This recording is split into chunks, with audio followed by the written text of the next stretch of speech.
Cette conférence va maintenant être enregistrée. Bonjour à tous, bienvenue pour cette formation où nous allons parler essentiellement de la saisie de factures fournisseurs dans votre logiciel ProSyndic. Donc avant d'aborder le cœur du sujet, donc, qui est les factures fournisseurs, on va revenir un tout petit moment sur la notion de clé de répartition et de nature de dépense, puisque c'est vraiment la base de la saisie de factures. Donc comme vous avez pu le voir déjà lors d'une précédente formation, on a dissocié d'une part les clés de répartition. Donc les clés de répartition correspondent bien à vos schémas de répartition, à votre base de calcul. Donc vous allez pouvoir en saisir autant que vous le souhaitez. Donc évidemment, la clé numéro 0001 correspond toujours plus ou moins aux millièmes principaux de vos lots. Donc ça, c'est un standard qu'il faudrait respecter. Puis ensuite, vous pouvez saisir toutes les clés de répartition que vous souhaitez. Et donc, à ces clés de répartition, nous allons pouvoir agréger des natures de dépenses. Donc ces natures de dépenses sont en fait des helpers, ce sont des choses qui vont vous faciliter la saisie, où vous allez pouvoir agréger toutes les informations extra-comptables, donc liées d'une part le compte du plan comptable, la clé de répartition, donc j'entends la base de calcul, avec un code TVA, une part occupant, un fournisseur, etc., etc. Par exemple, si je prends ma nature de dépense 9, honoraire syndic, si je vais dans le détail, donc j'ai pu lui adjoindre un compte comptable, une clé de répartition par défaut, la part occupant, la part propriétaire, et puis le code TVA, et également le fournisseur.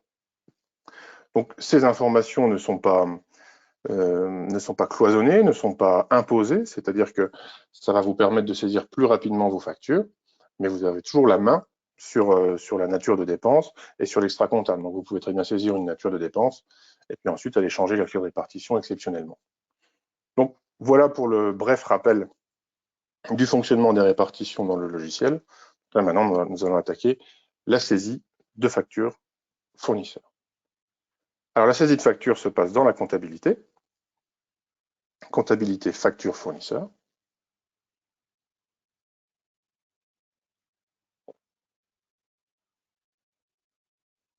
Et donc là, je retrouve mon tableau de bord de factures fournisseurs avec la liste des factures déjà saisies. Donc elles apparaissent sous cette forme, et puis j'ai aussi la possibilité de dérouler l'accordéon pour avoir les informations sur chaque facture.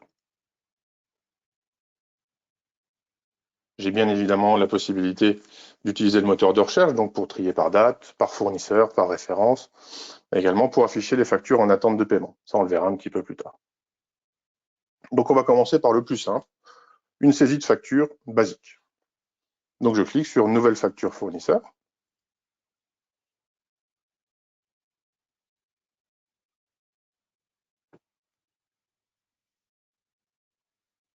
Voilà. Donc là, j'ai mon formulaire de saisie. Donc la première chose que je dois faire, c'est remplir mon fournisseur. Sauf s'il est déjà rempli dans la nature de dépense. Mais ça, on le verra un petit peu plus tard. Donc je vais choisir un fournisseur, peu importe. Voilà. Je précise que pour tout ce qui est saisie de tiers dans le logiciel, c'est donc de l'autocomplétion, il n'y a plus de select. Donc vous pouvez très bien saisir, par exemple, sur le nom du fournisseur, mais également sur son auxiliaire.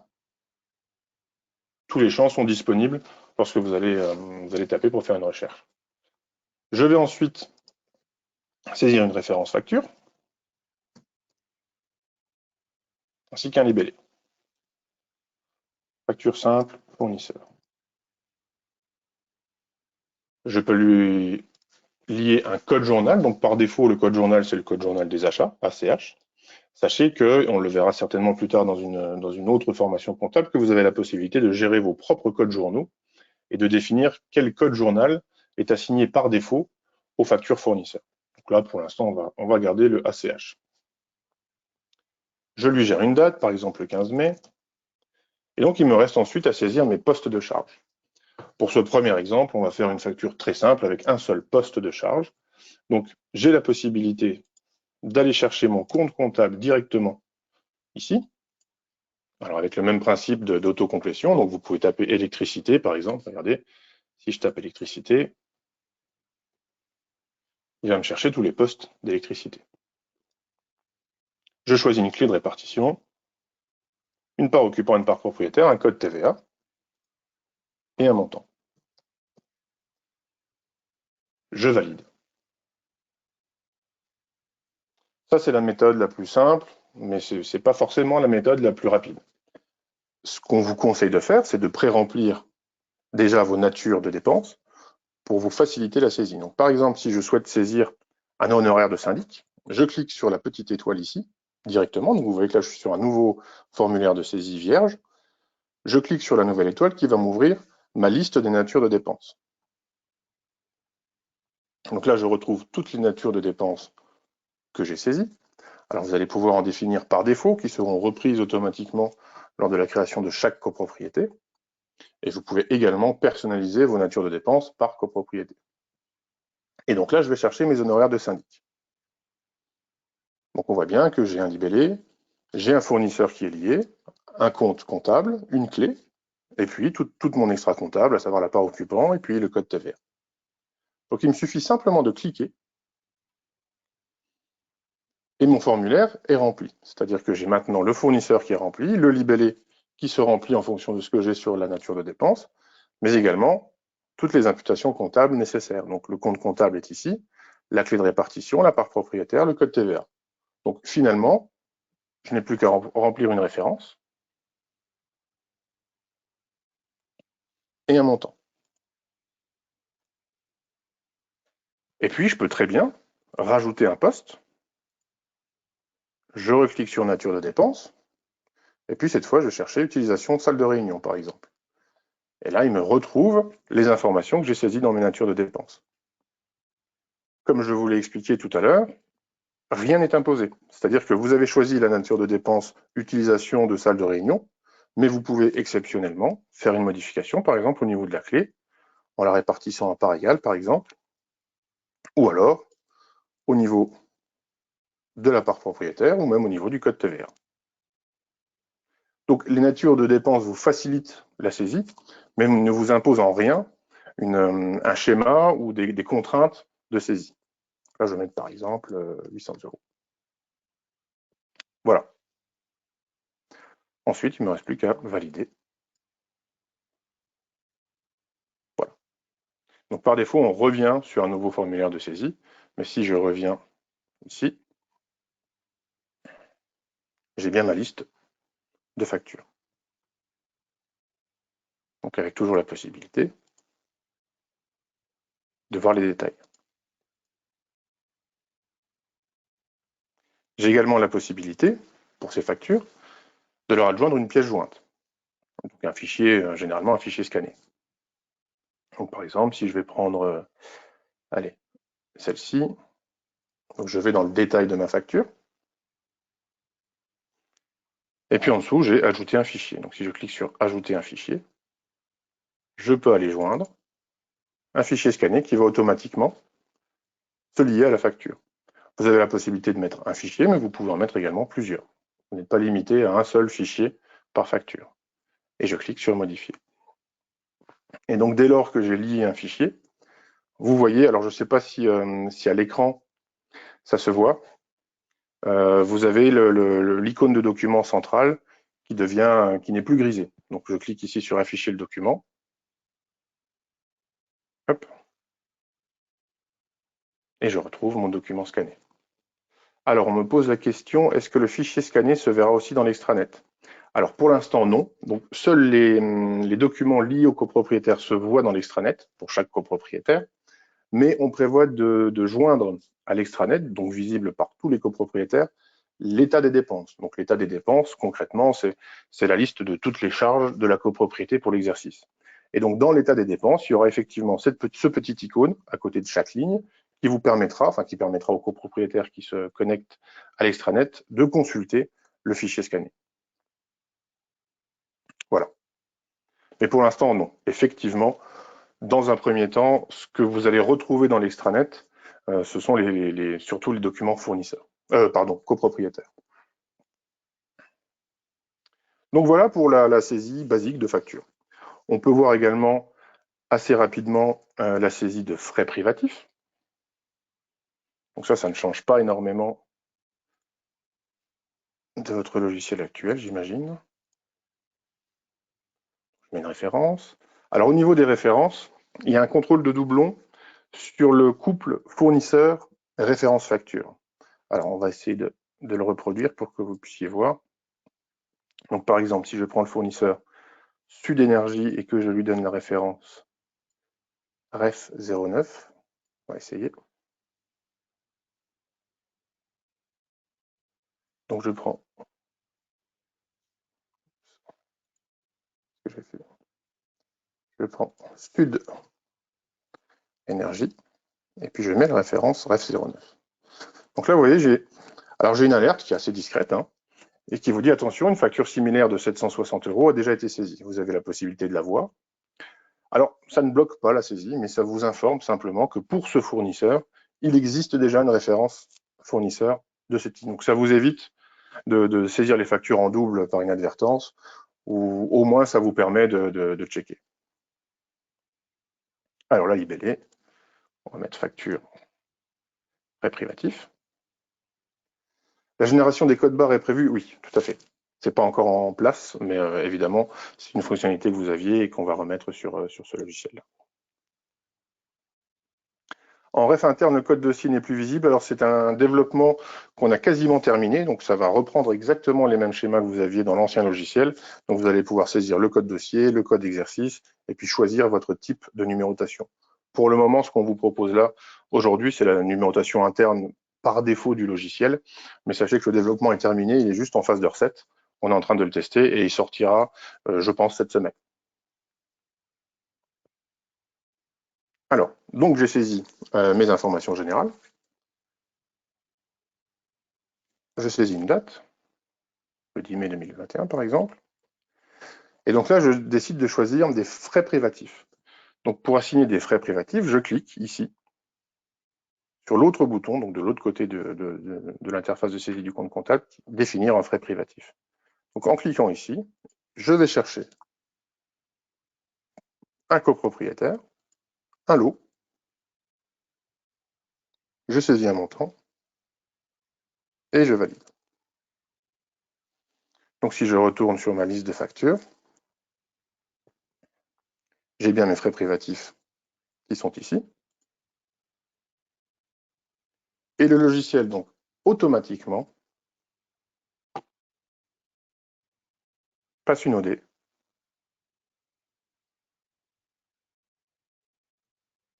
d'imputation copropriétaire. Donc, il va directement solder la charge de frais privatifs pour aller débiter automatiquement le compte du propriétaire. Donc, ça se fait en automatique à la date du jour, donc à la date de la facture, pardon. Donc, ça, c'est un process qui est automatisé où vous n'avez pas le contrôle dessus, donc automatiquement, ce qui veut dire que vos comptes de frais privatifs seront toujours soldés. On réfléchit à vous donner l'option ou non de faire une imputation copropriétaire directement, sachant que pour le moment, effectivement, on privilégie l'imputation automatique. Les frais à charge du locataire, non, c'est pas encore fait, mais ce sera fait parce qu'effectivement, vous n'êtes pas la première à nous le dire. C'est vrai que sur les frais privatifs, il faut qu'on ajoute également la part locataire pour les décomptes propriétaires à titre informatif. Donc effectivement, ça va arriver. Donc je vais vous montrer où est-ce que ça se passera. Facture fournisseur.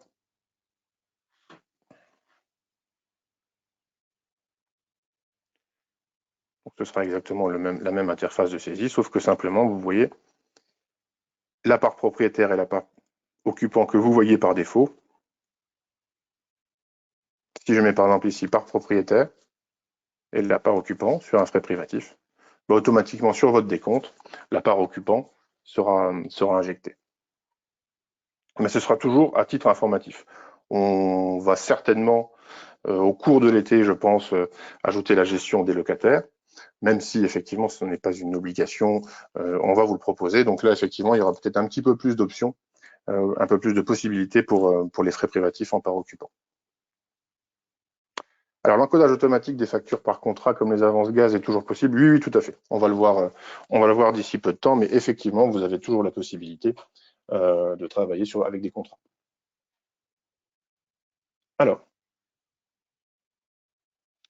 il y a encore quelques petites possibilités lors de la saisie de facture. Donc, je fais une petite parenthèse sur la possibilité de suppression des pièces comptables dans le logiciel. Donc, vous avez bien évidemment un bouton poubelle, supprimer, qui vous permet de supprimer toute écriture comptable que vous souhaitez, donc que ce soit du financier, de la facture, de l'appel, tout ce que vous souhaitez est évidemment supprimable, entre guillemets, mais le logiciel ne procède pas à une suppression pure et simple dans le système. C'est quelque chose qui n'est pas autorisé, donc on va travailler maintenant avec de la contrepassation. C'est-à-dire qu'à chaque fois que vous allez supprimer une écriture comptable, une pièce comptable, le logiciel automatiquement va passer une OD totalement à l'inverse de l'écriture qui est censée être supprimée pour aller solder cette écriture. Donc, en comptabilité, on se retrouve avec un solde nul pour cette écriture-là, mais rien n'est supprimé. C'est-à-dire que ça nous permet de garder la numérotation des pièces comptables, ce qui est très important lorsque vous faites un contrôle comptable.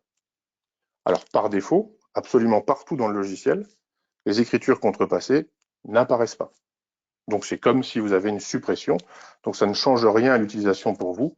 C'est vraiment comme une suppression, mais simplement, si vous avez un contrôle au compte, par exemple, ou si vous souhaitez voir ce qui a été supprimé, vous avez la trace des écritures contrepassées. Par exemple, on va prendre un exemple très simple. Donc, j'anticipe un peu, parce qu'effectivement, les vues comptables, on les verra un petit peu plus tard. Mais là, vous voyez, par exemple, sur ce journal comptable des achats, donc ça, ce sont les factures qu'on a passées. Par défaut, je vois mes factures. Si je souhaite afficher les écritures qui ont été contrepassées, donc supprimer, il suffit que je clique sur inclure les contrepassations. Et là, je retrouve toutes les écritures. Alors, on a exactement la même chose, par exemple. Alors, attendez, je vous montre, mais effectivement, l'exemple n'est pas très parlant, parce que rien n'a été contrepassé. Peut-être au niveau des... Voilà. Donc ça, ce sont mes appels. Donc, les appels d'ajustement, ça, ce sont les appels en cours. Puis si je clique sur inclure les contrepassations, là, je vois effectivement la totalité de mes appels. Donc, évidemment, pour les formations, pour les démos, on a fait beaucoup de contrepassations, beaucoup de suppressions pour à chaque fois remettre le système à zéro. Donc, vous voyez, vous avez énormément d'écritures contrepassées, avec à chaque fois une notion de contrepassation. Alors, il y a un journal de contrepassation qui vient avec, mais ça, on le verra un petit peu plus tard. Et donc, si je déclique inclure les contrepassations, je me retrouve avec une vue tout à fait normale. Donc, voilà, c'était cette petite parenthèse sur la contrepassation pour que vous compreniez bien comment fonctionne la suppression comptable dans ProSyndic.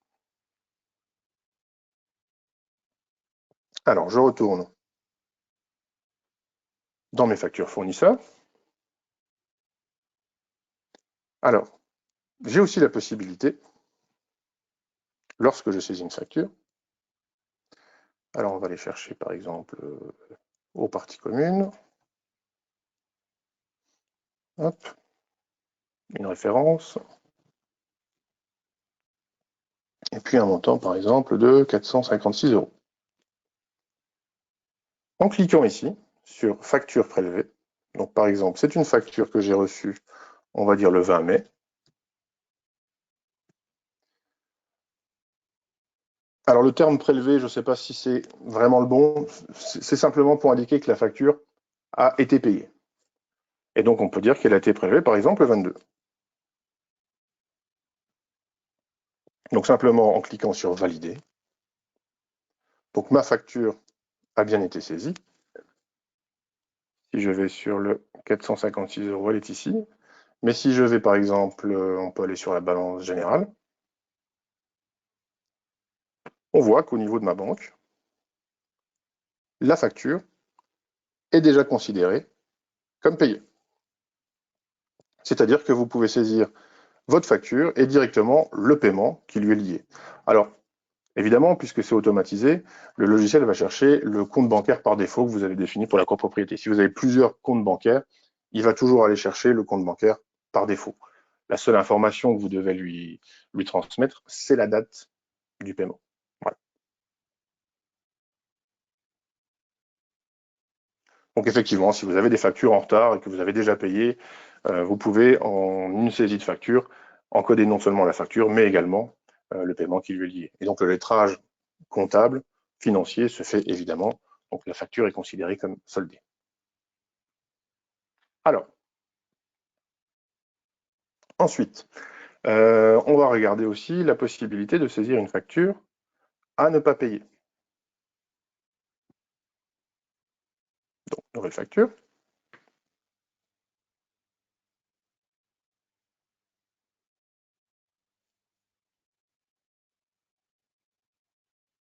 On va prendre... voilà. Facture en attente.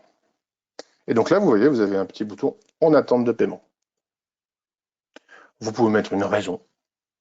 Pourquoi cette facture est en attente de paiement, c'est à titre purement informatif. Alors, je vais la mettre à la date du jour. Je vais chercher simplement une clé, un montant, 780 € par exemple, et je valide. Alors déjà, si je reviens sur ma liste, je peux voir que les factures en attente de paiement prennent une autre couleur. Donc vous pouvez voir effectivement, c'est les factures qui posent problème pour une raison X ou Y qui sont en attente de paiement. Vous avez également la possibilité dans le moteur de recherche de n'afficher que les factures en attente. Et donc, à partir du moment où une facture est flaguée, est indiquée comme en attente de paiement, elle ne se retrouve plus dans les interfaces de lettrage de financiers. Par exemple, si je vais... alors, on n'a pas vu les financiers encore. Par exemple, si je vais sur les paiements en SEPA, voilà. Donc là, j'ai toutes les factures en attente de paiement, qui doivent être payées, qui ne sont toujours pas payées. Donc on a vu que la facture en attente est au nom de Foyer Assurance. Et donc, évidemment, on ne la retrouve pas. Donc on a deux factures de Foyer Assurance qui ne sont pas celles qu'on a saisies, mais celles qui restent en attente de paiement, elles ne bougent pas.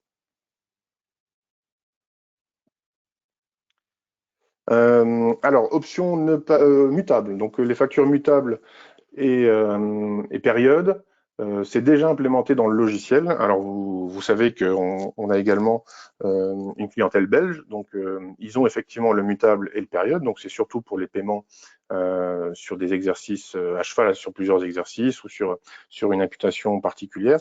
Donc on va vous l'ajouter également. Donc ça c'est quelque chose pour tout vous dire, je ne savais plus s'il fallait le mettre effectivement pour l'option luxembourgeoise. Donc, si vous utilisez la partie mutable et période, donc par exemple saisir une facture d'assurance sur 2 exercices, tout est déjà prêt, c'est juste une question d'activation. Donc, si vous ne l'avez pas encore, veuillez m'excuser, je pensais effectivement que pour le Luxembourg, il n'y avait pas cette option. Donc ça, c'est un petit peu de ma faute, mais je peux vous la remettre très très rapidement, puisque tout est déjà prêt, tout est déjà en place, et ça fonctionne déjà très bien. Voilà. Donc voilà pour les factures en attente de paiement. Alors on peut voir également, par rapport à la question qu'on m'a posée tout à l'heure, la saisie de contrat. Alors, si je vais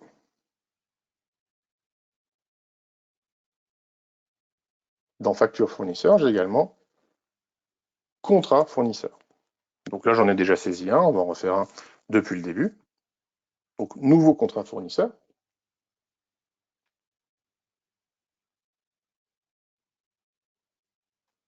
Je cherche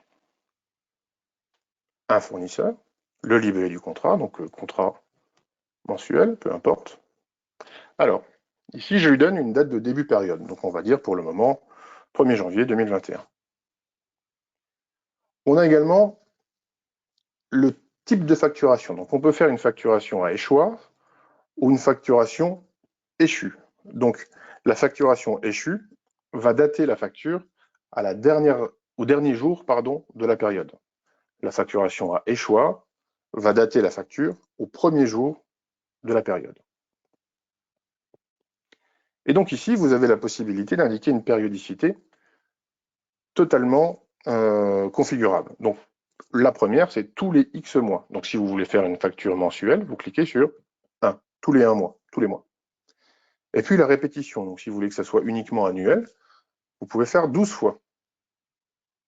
Mais vous avez bien évidemment la possibilité de mettre 24 fois, par exemple, et donc dans ce cas-là, le contrat va courir sur 2 exercices comptables.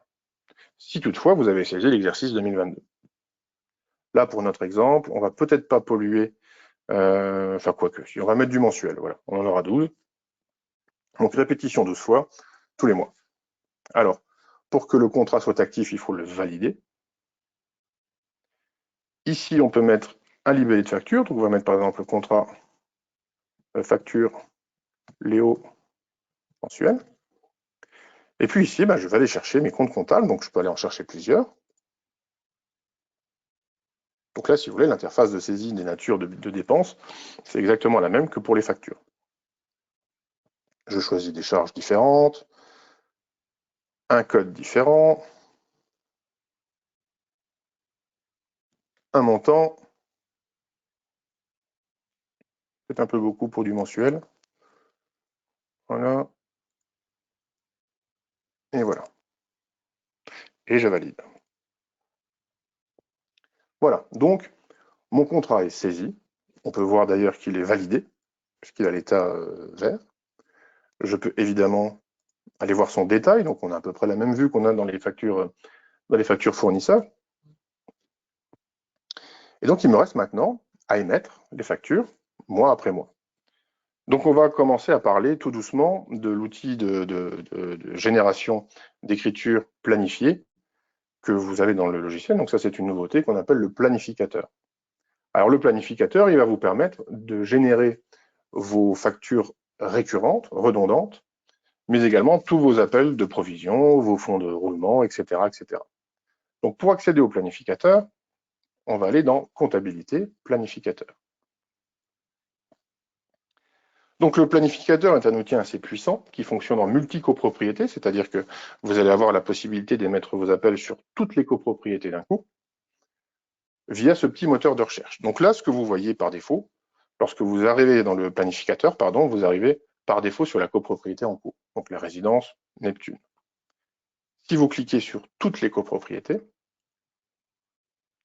le logiciel, alors là, bon, il n'y en a qu'une parce que l'autre n'a pas été encodé, on n'a pas de comptabilité dans la deuxième, mais vous allez avoir la liste de vos appels et de vos factures à émettre pour toutes les copropriétés du logiciel. Alors évidemment, vous avez la possibilité de filtrer. Donc déjà, par exemple, sur une date de début. Alors si vous souhaitez, par exemple, mettre du 1er janvier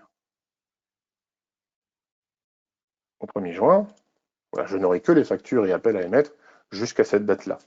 À savoir que, évidemment, puisque vous serez à jour, le planificateur, généralement, n'aura pas de longues listes comme ça.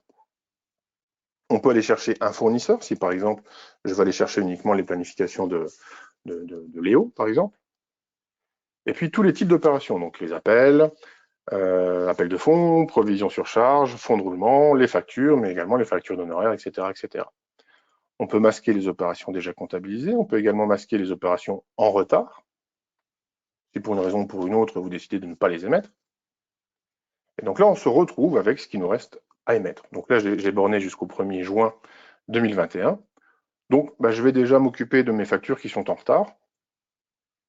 Peut-être parce qu'on peut envisager que c'est une reprise de copropriété d'un ancien syndic, donc vous souhaitez faire les choses bien, donc vous avez saisi votre contrat pour la fin de l'année, mais il vous reste par exemple déjà à émettre toutes les factures jusqu'à juin. Donc il vous suffit simplement de cliquer sur émettre toutes les factures. Alors il faut bien imaginer que ça, c'est multi-copropriété, donc si vous avez vraiment cette manipulation à faire sur plusieurs copropriétés, ça se fera en une seule manipulation.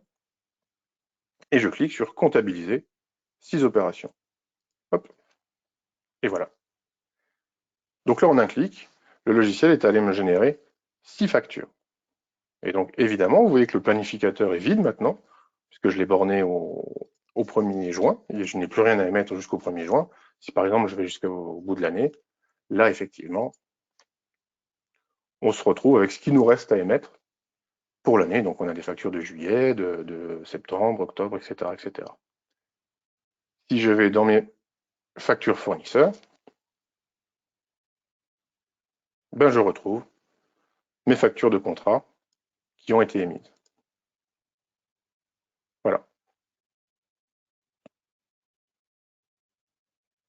Donc, vous avez la possibilité de gérer autant de contrats que vous le souhaitez et vous allez pouvoir les gérer, centraliser tout ça via le planificateur.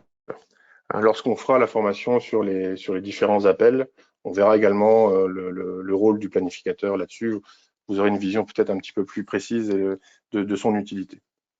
Génération des fichiers multiline. Là, on travaille actuellement, c'est quasiment prêt sur l'import multiline. Et donc, pour la génération de fichiers multiline, ça, je n'en ai pas parlé encore avec l'équipe, donc à voir. Mais effectivement, si c'est une fonctionnalité que vous aviez sur le logiciel, on va vous la rajouter, puisque de toute façon, maintenant, le parseur, c'est-à-dire le moteur de lecture du fichier multiline est en cours de finalisation, donc cet outil sera facile à développer. Donc voilà, on arrive tout doucement au bout de cette formation. Il me reste quand même à vous montrer, puisqu'on est dans la facture fournisseur, je vais vous montrer aussi que vous avez la possibilité de saisir des charges via OD, via opérations diverses. Donc, vous passez dans comptabilité, opérations diverses.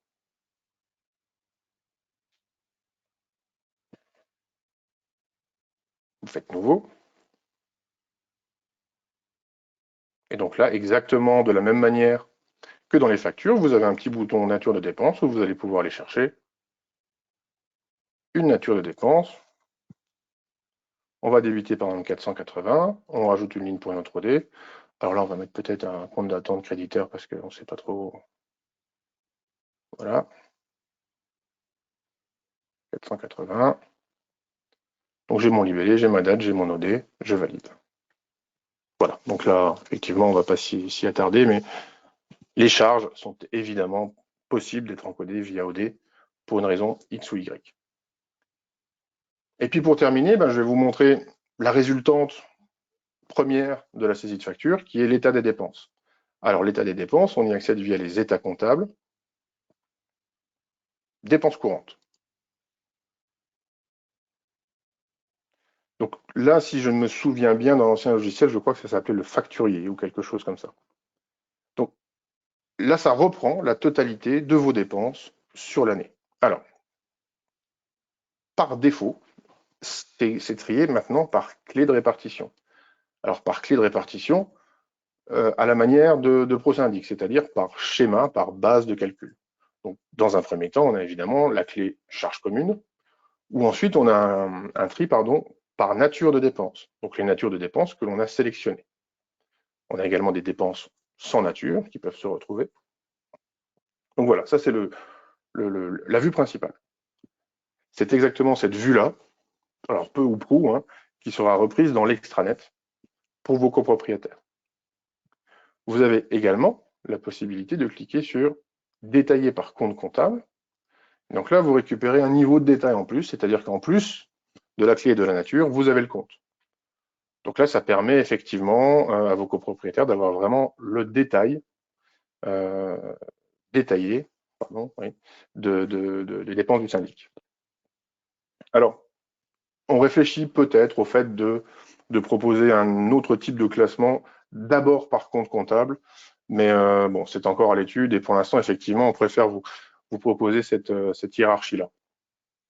Et donc, sur ces états des dépenses, j'ai aussi la possibilité de faire pas mal de choses. Donc, comme on en a parlé tout à l'heure, donc vous voyez, par exemple, pour les honoraires de syndic, j'ai la possibilité d'afficher le document. Et donc là, je retrouve ma petite modale de document, je clique dessus et j'ai le document.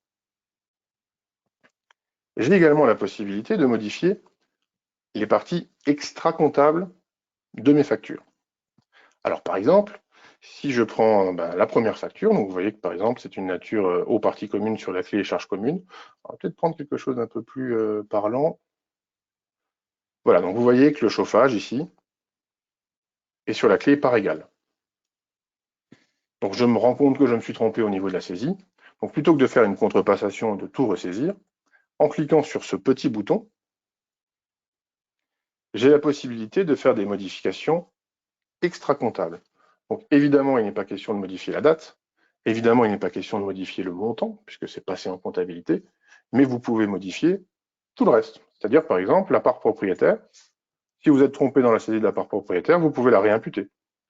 Vous pouvez changer votre code TVA, mais vous pouvez également changer la clé de répartition. Et également, le libellé. Donc ça, c'est un libellé. C'est le libellé global que vous avez sur la facture, mais vous pouvez très bien mettre un libellé personnalisé. Donc si je mets par exemple la Contista 2, pour bien qu'on voit que ça change, en validant, voilà. Donc vous voyez que ma facture est remontée dans les charges communes, son libellé a été changé et tout son extra comptable a été également modifié. Alors, changement d'exercice pour une facture mal encodée. Alors, c'est une très bonne question puisque justement, il n'y a plus ce souci d'exercice, de mauvais exercice. Donc, vous avez vu dans tout ce qu'on a fait tout à l'heure, je n'ai jamais parlé d'exercice. Donc, si par exemple, je vais état comptable, comptabilité, facture fournisseur. Donc, vous voyez qu'en haut, je suis bien sur l'exercice en cours 2021, ce qui est tout à fait normal. Je fais une nouvelle facture fournisseur. Je suis toujours sur l'exercice 2021. Par défaut, il me propose les dates du jour de saisie, ce qui, ma foi, est normal. Mais si, par exemple, je mets une date de facture au 15 février 2022, je mets une référence, un montant.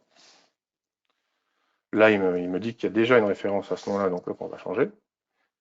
Et je valide. Ben, le logiciel n'a pas bronché. Mais si je retourne sur ma liste de l'exercice 2021, cette facture n'apparaît pas. Je dois aller en 2022 pour aller la chercher. C'est-à-dire que la sélection d'exercices n'existe plus dans ce logiciel-là. C'est la date de valeur, donc que ce soit pour vos appels, que ce soit pour vos contrats, que ce soit pour vos factures, c'est la date valeur qui va prendre en fait l'exercice qui lui est lié. Donc si vous tapez une facture, enfin si vous saisissez une facture en 2022, elle va automatiquement s'affecter à l'exercice 2022. Donc une facture encodée en 2021 avec un exercice 2022, ça ne peut plus exister dans ce logiciel-là. Tout est automatique. Donc, par contre, évidemment, si vous saisissez une facture où vous trompez de date, là, vous n'avez pas d'autre possibilité que de contrepasser et de ressaisir la facture. On envisage, alors bon, ce ne sera pas pour tout de suite, mais peut-être de faire une espèce de contrepassation intelligente. C'est-à-dire que lorsque vous trompez même dans le montant, donc évidemment, on ne peut pas modifier un montant en comptabilité, mais on peut peut-être vous donner la possibilité d'avoir une interface de modification du montant ou de la date. Et puis derrière, plutôt qu'une modification, ça va faire une OD de contrepassation partielle et ça va réimputer une nouvelle facture à la bonne date. Voilà. Alors, certaines factures nous préviennent l'année suivante pour l'exercice précédent. C'est justement pour cette raison que on a mis la date mutable et les dates périodes pour la Belgique et on va vous proposer exactement la même chose. Donc, dans ce cas-là, vous allez saisir votre facture, par exemple, sur 2022 ou mois de janvier 2022, et puis dans la période, vous allez saisir la période de 2021. Et donc, votre facture va évidemment apparaître au bilan de 2022, puisque c'est une facture saisie en 2022. Alors, pour vous expliquer, je fais une petite aparté comptable. Donc, les factures sur d'autres exercices d'imputation vont générer automatiquement une OD. Donc, pour vous donner un exemple très simple, vous êtes le 1er janvier 2022, vous saisissez une facture qui vous arrive en 2021, ou l'inverse. Vous êtes fin d'année 2021, vous saisissez une facture qui concerne 2022. Donc, dès lors qu'on a une différence entre l'exercice d'imputation et l'exercice de saisie, le logiciel automatiquement va imputer la charge sur un compte de classe 4, donc au bilan, de charges à reporter. Donc de mémoire, je crois que c'est le 490 ou je ne sais plus. Donc vous avez vos charges à reporter, c'est-à-dire que sur l'exercice de saisie de la facture, vous n'aurez constaté aucune charge, mais automatiquement, une OD sera passée à la saisie de la facture pour aller imputer la charge sur le bon exercice, au premier jour de l'exercice, ou à la date que vous avez saisie pour une date mutable, par exemple. Donc ça vous permet de gérer très facilement vos factures sans pour autant perturber le bilan, parce qu'une facture encodée sur 2021 mais dont la charge se répartit en 2022, ça posait beaucoup de problèmes sur l'ancien logiciel. Maintenant, ça n'est plus un problème, puisque automatiquement, on transite toujours par un compte de charges à reporter sur du 490 ou du produit à reporter sur du 486, enfin je ne sais plus les numéros de compte. Donc ça, c'est en place, ça fonctionne déjà. Il suffit juste que j'active l'option pour le Luxembourg. Donc ça, vous pouvez considérer que ce sera livré cette semaine. Voilà. Je pense qu'on a fait le tour de tout ce qui est facture fournisseur. Donc n'hésitez pas, si vous avez des questions, si vous avez des suggestions, vous pouvez contacter par mail le support et puis nous on trie de toute façon les demandes, on analyse tout cela. S'il y a des bugs, on les traite le plus rapidement possible. Voilà. Si par contre certains d'entre vous n'ont pas encore le lien sur votre nouveau logiciel, c'est qu'à mon avis sur l'ancien logiciel vous n'êtes pas à jour au niveau version, donc n'hésitez pas à contacter le support. Là effectivement à la date du jour, normalement tout le monde devrait déjà avoir reçu son lien de ProSyndic. Si ce n'est pas le cas, contactez le support, c'est qu'il y a un souci. Voilà, donc je pense avoir fait le tour. Je vous remercie pour votre attention et puis je crois que demain il y a encore une formation, mais je pense que c'est Monsieur Reynaud qui l'assurera parce que je ne suis pas là. Et puis ensuite on se reverra certainement la semaine prochaine pour la suite des formations comptables. Voilà, merci beaucoup à vous et je vous souhaite une bonne journée.